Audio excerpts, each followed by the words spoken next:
Bonjour tout le monde et bienvenue à Enlighten World Network, Enlighten World français. Donc, le lancement officiel aujourd'hui, le 5 juin 2021. Donc, j'ai le plaisir de vous présenter une bonne amie à moi et coach que j'adore, Julie Lemire. Bonjour Julie, merci d'être avec moi pour célébrer Oui. ce beau lancement aujourd'hui. Euh, je veux juste rappeler les gens que le canal Enlightened World Network français, c'est vraiment par rapport à une programmation spirituelle et transformatrice, soit autant pour l'être, l'esprit, l'âme, c'est pour le bien-être aussi. Donc, aujourd'hui, on va concentrer avec Julien, je vais lui poser une question, puis on va la laisser aller nous répondre par rapport à qu'est-ce qu'elle en pense, ses opinions, puis comment elle vit ça. Donc, Julie, j'ai une question pour toi. Et voici la question. Donc, toi, comment tu vis ta spiritualité et la transformation dans ta vie de tous les jours au niveau soit personnel, professionnel? Est-ce que, tu sais, tu peux me parler, est-ce que c'est un ou l'autre? Est-ce que c'est intégré? Donc, c'est ça. Juste peut-être partager avec nous comment toi tu vis ça. Mhm.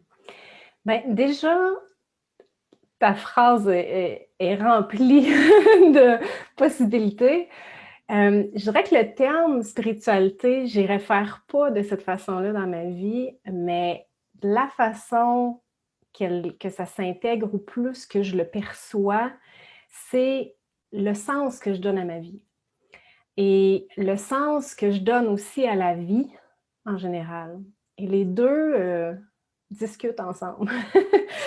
Et dans mon cheminement, disons que ça s'est installé de différentes façons à travers le temps. Donc, c'est sûr que la spiritualité, au départ, quand j'étais plus jeune, je le voyais, je l'associais à la religion comme beaucoup de personnes et que ça fait un blocage parce que c'est ça, pour toutes sortes de raisons. Ou sinon, il y avait la partie spirituelle de tu sais, quand on parle de spiritualité, on est déconnecté un peu. Il y a quelque chose d'un peu, c'est ça, ou pas weirdo, là, mais tu sais, c'est ésotérique un peu, pas très sérieux. Alors que le contact que moi j'ai avec cette dimension-là de mon système que j'appelle, qui est toutes nos dimensions, en fait, j'aime bien les nommer parce que je trouve que ça l'explique aussi. C'est ça. Quelle partie de nous on accepte ou quelle partie de nous on met plus de côté? Fait que la dimension physique, la dimension mentale, émotionnelle, énergétique et spirituelle. Et la spiritualité, dans le sens du contact que j'ai avec cette dimension-là, qui est plus à travers le sens de la vie, ça s'est plus concrétisé. On dirait que je l'ai intégré davantage de façon plus consciente il y a peut-être une dizaine d'années avec mon parcours, mais sinon, ça a toujours été présent. C'est juste que ça n'avait pas été nommé comme ça. Et je peux dire que la façon dont ça se décline dans ma vie ou que ça s'est décliné dans ma vie, c'est justement quand j'avais à peu près une vingtaine d'années, je me suis posée, j'ai eu une crise existentielle de voyons donc, c'est quoi ce système-là dans lequel on travaille, mais qui nourrit des injustices, des iniquités, des inégalités. Et j'étais en réaction par rapport à ça. Je n'étais pas d'accord avec ça et pour moi, je ne voulais pas participer à ce système-là. Donc, le sens, là, c'est quoi, moi, le sens de ma vie dans ce système-là? Comment je veux y contribuer? Comment je veux... quel travail je veux faire pour à la fois être heureuse, avoir une motivation à me réveiller le matin parce que je voulais aimer et je veux encore aimer ce que je fais. Mais dans ma vingtaine, c'était OK, j'aime pas le système, moi je veux trouver ma place, OK, je vais passer à l'action, moi changer le système. Puis là, je suis comme partie en croisade OK, je suis allée étudier en éducation, fait une maîtrise en éducation avec l'optique d'intégrer des valeurs humaines dans le système éducatif pour aider les jeunes à prendre conscience de toutes ces belles valeurs-là qu'on a, de qui on est, puis de connecter, de les aider à connecter avec leur passion, de les aider à connecter avec leurs rêves, avec leurs désirs, pour qu'ils puissent, après, c'est ça, pas être dépendants du système pour trouver leur voie. Et en fait, j'étais tellement à fond que là, plus j'étais comme dans la OK, il y a ça, moi je suis pas d'accord avec ça, ça n'a pas de bon sens, que là, je me suis mis à m'impliquer au niveau de l'environnement, au niveau des droits humains, et là, avec ma maîtrise, mes implications, ma vie était dédiée en fait à ça parce que le sens de ma vie, c'était ça, c'était je suis pas d'accord, que je vais travailler pour être d'accord avec être cohérente avec mes actions. Pour moi, il y avait une partie là, hyper importante. Mais je me suis drainée, je me suis vidée de mon énergie. Puis là, quand je voyais que j'avais beau être dans l'action, mais que ça ne donnait pas tant de résultats, ça ne donnait pas les résultats que je voulais, je ne le voyais pas, le changement dans le monde. Fait que, tu sais, c'est sûr que je m'étais mis un petit peu la barre haute, mais je n'avais pas conscience de ça parce qu'en même temps, j'étais beaucoup dans mon mental. J'étais beaucoup au niveau de qu'est-ce que je peux faire, puis beaucoup dans l'action, puis ici. Et même si j'étais en lien avec mon cœur, que je voulais propager ou aider les personnes à vivre en lien avec ce qui était vraiment cher pour eux, ça demeure que j'étais que tournée vers des stratégies constamment. Et là, en crise, c'est là que je me suis dit, OK, là, j'ai besoin de quelque chose qui... Là, ça ne fait pas sens, là, ça ne marche plus. Là. Et là, c'est là que la spiritualité, comme arrivé, mais là, je me suis dit, en fait, la seule chose qui me motivait à terminer mes études, à finir ma maîtrise, c'était d'avoir une bourse, de remettre ma maîtrise, mon mémoire à temps pour pouvoir avoir une bourse puis partir en voyage. C'était ça. Je me disais, là, j'ai plus de jus. La seule étincelle qui est là, c'est le voyage.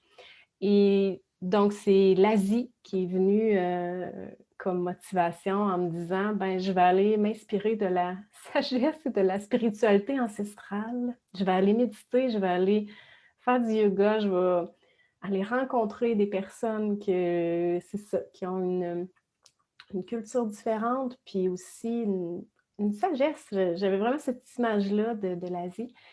Et là-bas, je suis vraiment connectée. J'ai vécu l'inverse de ce que je pensais vivre, soit le calme, la méditation, la connexion à soi. Je n'embarquerai pas dans tout le pourquoi du comment, mais en gros, l'enseignement à la fin de ce voyage-là, ça a été, OK, là, en fait, c'est la première fois que j'ai reçu un message qui n'était pas... Tu sais, que j'ai fait... Ça a été comme ma première expérience mythique, j'ai le goût de dire.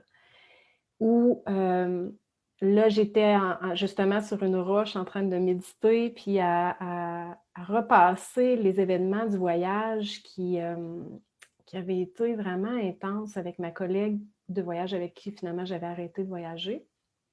Et je me questionnais sur, mais c'est quoi la voie? C'est quoi qu'est-ce qui est juste de faire? C'est quoi ma place? Qu'est-ce qui... Et là, j'ai entendu une voix comme claire, puis très surprenante, j'ai le goût de dire comme résonante, qui dit, il n'y a pas de bonne décision. La meilleure décision est celle qui est bonne pour toi. Et à ce moment-là, j'ai fait comme, oh, j'ai eu l'impression d'avoir de l'espace et d'avoir reçu une sorte de bénédiction, de dire c'est correct de te choisir et d'être près de toi ou de t'occuper de toi, même si d'autres souffrent. Et j'ai flotté là-dessus pendant plusieurs semaines, même plusieurs mois, puis à me dire, c'est ça. J'avais l'impression vraiment d'avoir touché à une vérité là qui était plus grande que moi, puis qui faisait tellement de sens aussi. Parce que si on ne prend pas soin de soi, on ne peut pas prendre soin de personne d'autre. Puis c'est des choses qu'on sait au niveau mental. On le sait. On a tout entendu, là. Tu sais, oui, quand tu ne vas pas bien, il faut que tu prennes, mettons que tu es dans un avion, puis que là, il y a des tumultes, tu sais, on le sait. Mais concrètement, dans la vie de tous les jours, c'est comment on fait ça?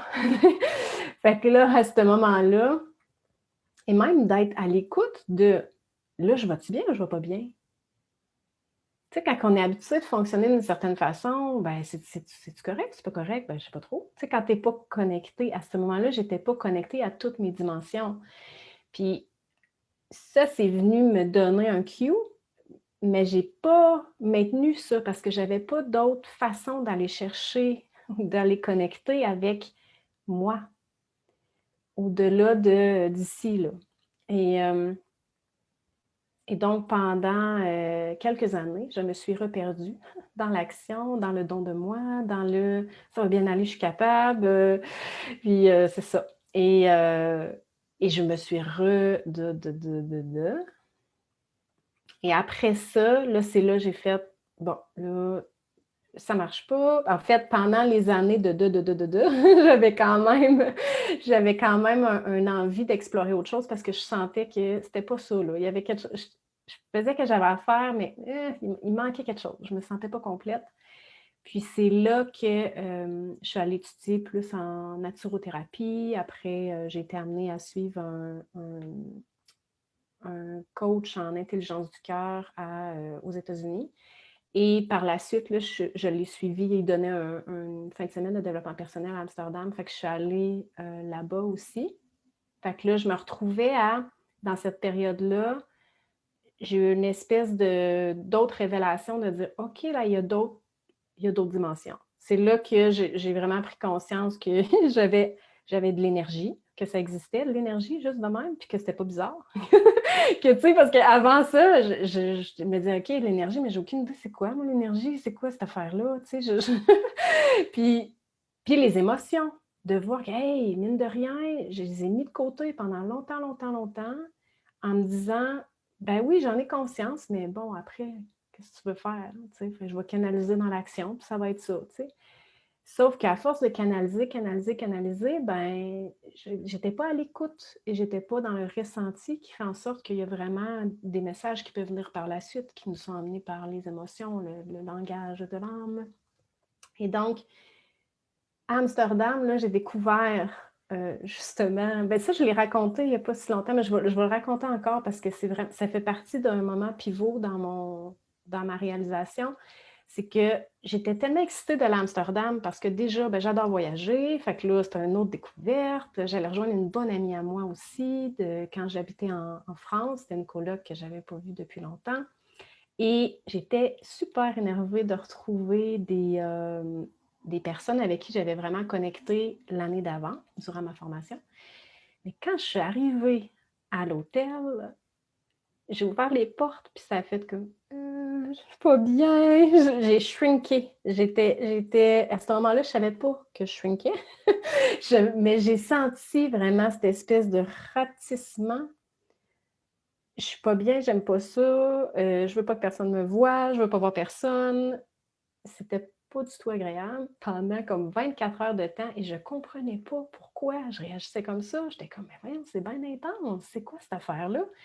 Fait que j'observais ça, tu sais, je disais, bon, ben, fais juste accueil, puis... Mais j'étais vraiment inconfortable. Puis, en descendant de ma chambre, à un moment donné, ben, pour un atelier d'après-midi, je pose le pied du dernier étage, puis là, je réalise que, en fait, j'ai la chienne de montrer ma vulnérabilité à des gens que je connais pas. Comment je vais pouvoir partager mon vécu intérieur avec du monde qui me... Non, je peux pas. Tu sais, ça... Mais juste de réaliser que je me sentais vulnérable, j'ai fait « Eh, ben c'est ça en fait, je suis juste vulnérable, puis tout le monde est vulnérable dans la vie, nous sommes des êtres humains, mais c'est juste qu'on nous a jamais appris à dealer avec, puis on nous a... Ben c'est ça, on n'en parle pas tant de ça. » Et donc, fière de ma réalisation. Je suis arrivée au début je suis rentrée dans la salle, je suis allée m'installer juste dans les premiers rangs de la scène, alors qu'avant, j'étais tout en arrière, bien cachée dans l'ombre.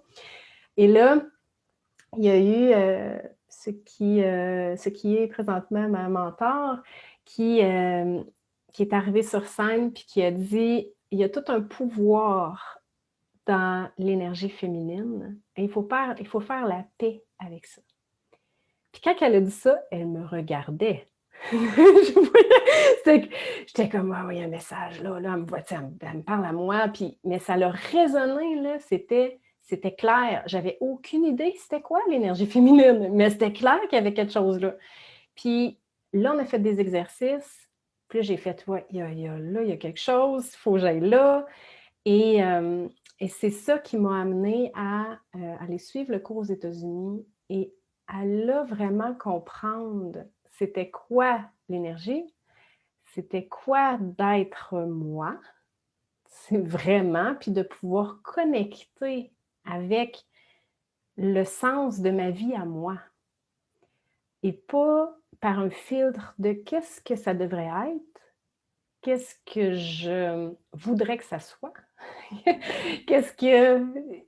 Parce qu'on a tellement d'informations qu'on ne sait plus, autant intérieur qu'extérieur, avec nos conditionnements, avec... il y en a tellement, qu'à un moment donné, on n'arrive plus à discerner c'est quoi qui vient d'où. Et c'est là où est-ce que, justement, encore aujourd'hui, dans le fond, donc pour l'histoire, c'est que là, j'ai pratiqué ça pendant quelques mois, puis j'ai eu une occasion de vie qui a fait en sorte que je me suis dit, OK, là, je pourrais lâcher ma job. Est-ce que je me lance là-dedans? Est-ce que je le fais? Je le fais pas? Là, j'ai hésité. Mais après, je me suis dit, qu'est-ce qui fait sens pour moi? C'est ça. J'ai la chienne, mais je vais pareil. Parce que c'est ça qui est important. C'est ça qui est juste pour moi, qui est le fun.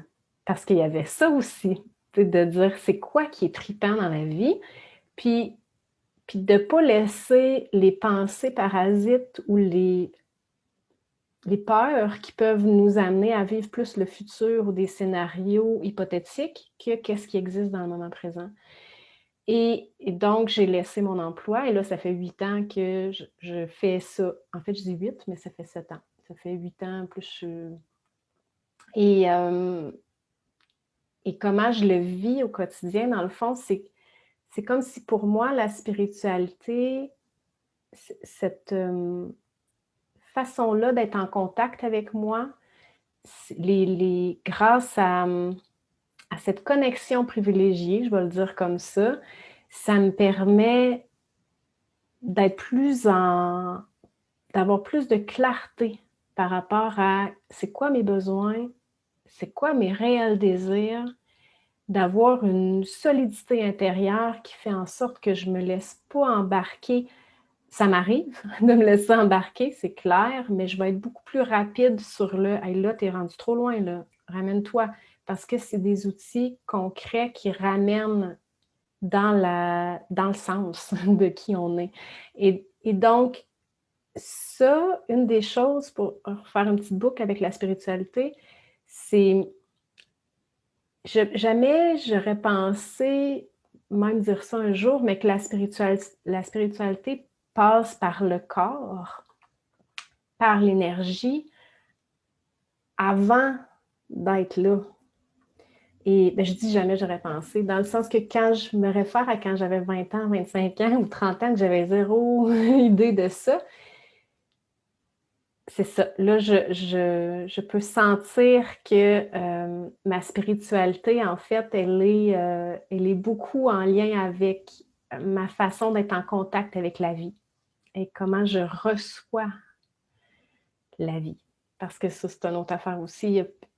Il y a le sens, mais il y a aussi jusqu'à quel point, puis ça, je pense que c'est une autre dimension de la spiritualité qui est de s'ouvrir à plus grand et de faire confiance, en fait, de réaliser, même, avant de faire confiance, c'est déjà de dire, OK, là, il y a quelque chose de beaucoup plus vaste et de plus grand que nous. Là. On peut tous s'entendre là-dessus, là. On est comme, tu sais, un coup, ça, on s'entend là-dessus, ben, OK, c'est quoi après? Comment je suis en contact avec ça? Et c'est tout ça que je trouve fascinant. Il y a tellement de façons aussi d'aller chercher ça, mais moi, un de mes chemins, je peux dire, qui est assez direct, puis qui a le pouvoir aussi de nous amener à ressentir, mais là, je vais répéter qu'est-ce que je dis parce que je suis juste dans le dans la dégustation de qu'est-ce que ça m'amène comme connexion. Mais au-delà de ça, c'est aussi au niveau de la transformation. Ah non, je me suis perdue. J'ai eu 2 cues en même temps que je voulais dire. C'est correct, c'est parce que tu es connecté en ce moment. Donc, tu reçois les messages. Mais oui. Ce que tu disais, c'est que tu voulais vraiment parler aussi, tu voulais faire comme un loop au niveau de la transformation, comment ça t'amène à qu'est-ce que tu fais aujourd'hui avec la Oui. transformation. Oui, ben c'est que dans le fond, c'est interrelié. Je pense que la transformation, c'est quelque chose qui fait partie, comme la spiritualité de notre système, pour évoluer dans la vie. On se transforme, c'est naturel. Même si on ne veut pas, ça se fait pareil. Alors, on a le choix d'y résister ou d'embarquer. Puis c'est là où la ride, elle peut être vraiment le fun quand on décide de, OK, on laisse faire les barrières ou des pensées, les jugements de dire, ah non, ça, il ne faudrait pas en parler, ou justement comme la spiritualité qui peut être, hey, non, on ne dit pas que tu es spirituel, parce que là, si tu dis ça, le monde, ils vont te trouver bizarre. Ou tu sais, les étiquettes, en fait. Et là, je prends le spirituel parce que, en même temps, peut-être que les gens qui nous écoutent n'ont pas du tout ça, mais on a toutes, et moi inclus, des parties qui sont hijackées par des croyances, puis d'apprendre à les regarder, puis faire, OK, ça, je m'en délaisse, ça, je m'en délaisse. Ben, c'est de la transformation nécessaire pour vivre en phase avec qui on est vraiment. Parce que c'est ça, pour moi, c'est ça le but de la vie, c'est de continuellement se découvrir, puis de grandir, puis de s'amuser en faisant ça, parce qu'on sait comment notre chemin va finir, là. Entre les deux, c'est-à-dire, on veut faire quoi, tu sais, puis c'est ça. C'est un beau terrain de jeu qui n'a pas nécessairement de mur. Et de le visualiser comme ça, ben, c'est un exercice continuel, mais possible et tellement inspirant. Oui, puis si, j'aimerais vraiment que tu nous parles aussi c'est quoi le cadeau que tu apportes avec tout ça, toute ta transformation, toutes ces belles découvertes-là que tu as fait. Aujourd'hui, tu amènes un cadeau assez extraordinaire dans ton travail. J'aimerais vraiment que tu nous expliques un petit peu comment tu apportes toute cette magie-là dans ton travail aujourd'hui. Ouais! Il y a différentes façons. En petit, mais tu sais, dans le fond, c'est quoi ce que tu apportes, aux Ouais. gens? Ben, on dirait que j'aurais envie de faire l'expérience, comme juste d'amener le petit goût. Dans le fond, pour l'expliquer en grande ligne, c'est de passer de la bulle mentale ou des croyances ou d'une certaine forme de rapport au monde à la source, dans le fond, à connecter à c'est quoi le point dans notre être qui fait en sorte qu'on peut se sentir à la fois confiante, forte. Tu sais, moi, le mélange que je dis, puis là, je dis forte en même temps, il y a aussi ce point-là pour les hommes, là. C'est pas juste pour les femmes, parce que je parle de présence féminine, mais ça reste qu'il y a aussi l'exercice que j'ai en tête, que j'aimerais faire, c'est justement d'aller flirter avec le centre de pouvoir, notre réel centre de pouvoir. Pendant longtemps, je pensais, moi, que c'était ici. Je pensais que c'était en transformant mes pensées. Puis oui, c'est important de le faire. Je ne dis pas que ce n'est pas important, mais il faut que le reste du système y suive aussi. Et, et, et c'est aussi le fait de mettre de l'avant davantage l'énergie qu'on sent, de la laisser ou de la sentir, de la ressentir, de l'amplifier, puis de faire en sorte que ça devient un facilitateur de transformation. Dans le sens que en se connectant avec cette essence-là qui est la nôtre, avec l'énergie vitale qui fait partie de nous, quand on l'habite vraiment, c'est ça qui fait en sorte qu'on peut épurer le stock qu'on n'a pas de besoin, puis qui nous empêche d'avancer. L'exercice que... Avais-tu quelque chose à dire, Anna? Non, j'aimerais vraiment que tu nous apportes là.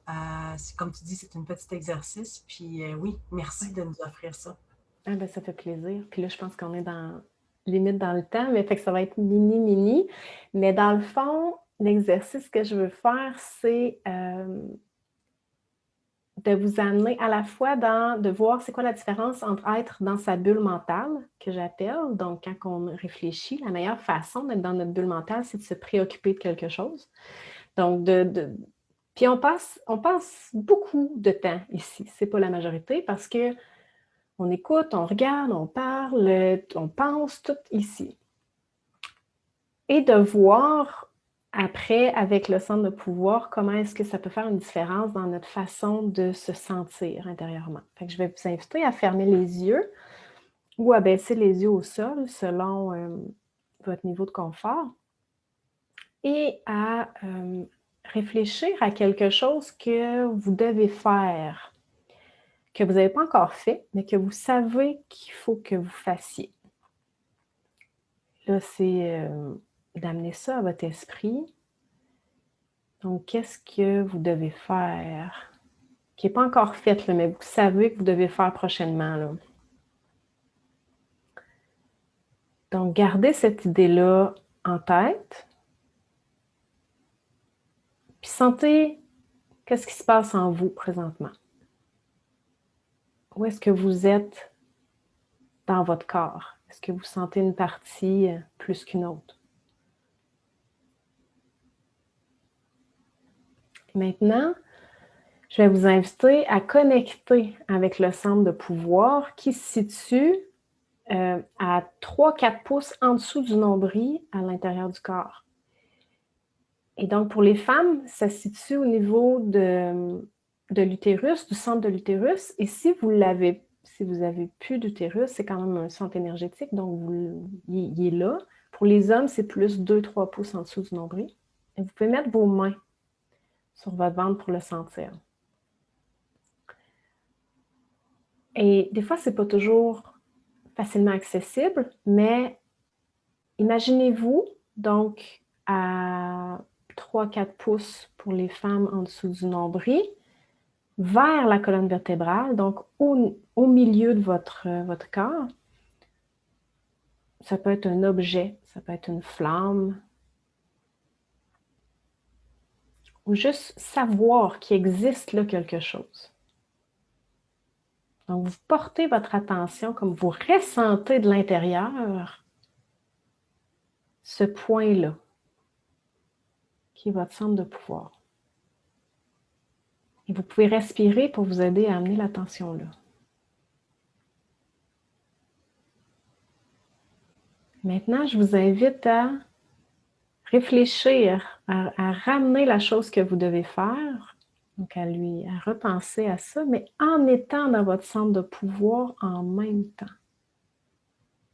Donc oui, je sais que j'ai ça à faire, mais je porte attention à mon centre en même temps. Et observez comment vous vous sentez. C'est quoi la différence d'un et de l'autre? Donc, personnellement, moi, je peux sentir que quand je suis juste dans ma tête, j'ai comme une espèce de frénésie qui est là, une espèce de... OK, pas frénésie, mais je suis plus ici, puis je me sens pas nécessairement bien. C'est juste, OK, j'ai une charge. Je sais pas, toi, Daniel, comment si tu l'as vécu en même temps ou... Oui, moi, ce qui vient, c'est que quand je réfléchis à OK, je suis pas dans mon centre de pouvoir, c'est comme c'est achalant, ça m'agace. Ouais. Ça m'agace, c'est là. C'est juste agaçant. Puis quand tu es dans le centre de pouvoir, qu'est-ce que tu sens? C'est comme si, c'est là. C'est juste là. C'est juste, ça baigne là. Mais il n'y a pas de, il n'y a pas de résidu achalant, là. C'est juste. Oui, c'est pas achalant. C'est ça. Là. Puis c'est ça, qu'est-ce qu'est-ce que je peux sentir, c'est puis là, on ne l'a pas fait longtemps, là, mais qu'est-ce que je peux sentir, c'est justement l'acceptation. Il n'y a pas de... Non, c'est juste, c'est comme ça. Fait que c'est tout petit comme exercice, mais de pouvoir explorer ça puis développer ça dans le corps, ça fait en sorte aussi on arrive à trouver une autre façon de se vivre qui est beaucoup plus calme et en réception et non pas en il faut, hey, là, il y a ça, puis d'être stressé mentalement, puis d'avoir une énergie ici comme ça. Donc, Ouais. c'est une des choses. Ben merci. Merci beaucoup, Julie. Puis, écoute, merci d'avoir pris le temps de nous faire goûter cette expérience-là parce que ça s'explique pas de la même façon que ça se vit.